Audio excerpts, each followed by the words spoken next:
So Brian, what makes you most excited about what you do? I love the innovation part. I like watching the industry and trying to figure out where things are going next, and specifically how it might impact what we're doing today. For example, if natural language takes hold and we get rid of keyboards, what does that mean for us? And then how do you translate that through what our teams are out there doing each day, and then what we need to do to go to market? So the innovation is really what I love. So for me, there are companies that are doing things that are more impactful on a global level than we are, but I get excited knowing that we're making a difference. And it's not on the grander level, but it's something small for our clients, and knowing that we have not necessarily the ability, but the power to actually make a change in something as simple as a process, something in simple within technology or what have you. But that to me is exciting. And also, I think, and we've done a lot of this together, is that the client sat, striving to really meet the client's objectives and solve their problems and bring that client sat up. Well, you and I have had a lot of conversations one-on-one, and I'm a firm believer of 1 + 1 = 3. When you can get it like yourselves in a room, work towards a solution, and really come up with something better than what you could have individually. So, David, what's the biggest influence in your professional career? So it's really not a person or a particular client. It's just the culmination of everything. Regardless of the client that you interact with, you can always learn something from them.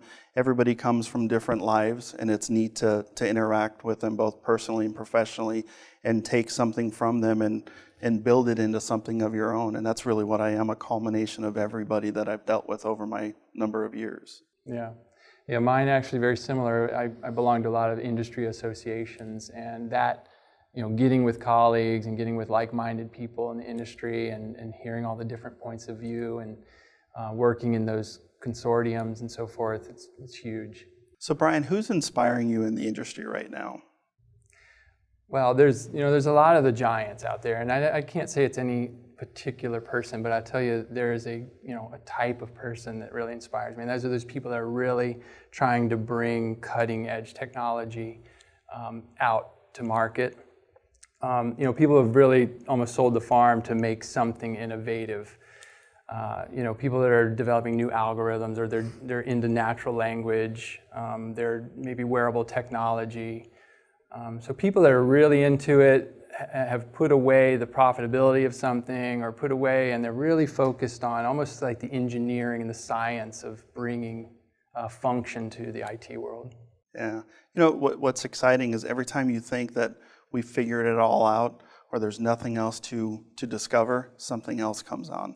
Things like VR, things that Google is doing. I mean, it's a pretty exciting time right now. And 5 years ago, we're venturing on things that we couldn't have conceived 5 years ago, and in 10 years down the road, it'll be even more so.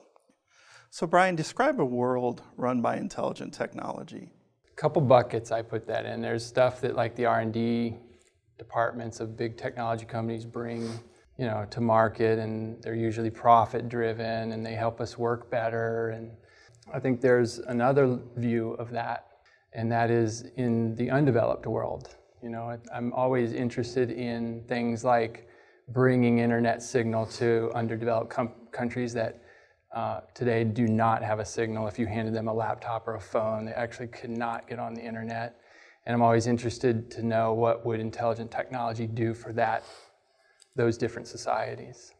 That's interesting, because in our world and where we live, we just expect technology to work. Right. And when it doesn't work, we get very aggravated, we get irritated, we're calling people, and we exercise all of our abilities to get it fixed right away. How do you feel technology has radically reshaped operational excellence?